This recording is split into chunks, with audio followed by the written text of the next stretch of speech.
We're working with a Maytag commercial washer. We're seeing these security bits, a little hole in it, to panel up with a hole in it. You just remove the top two. You don't need to remove the two bottom ones. Pop this open. And look for this plug here.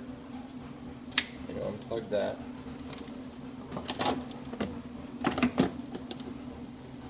And then you're going to hit the center, in this case the Bones button here, and in this case it happens to be the next step.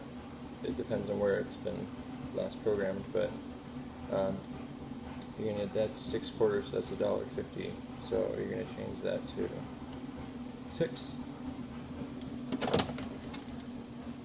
You're going to reattach the plug, and then start your cycle.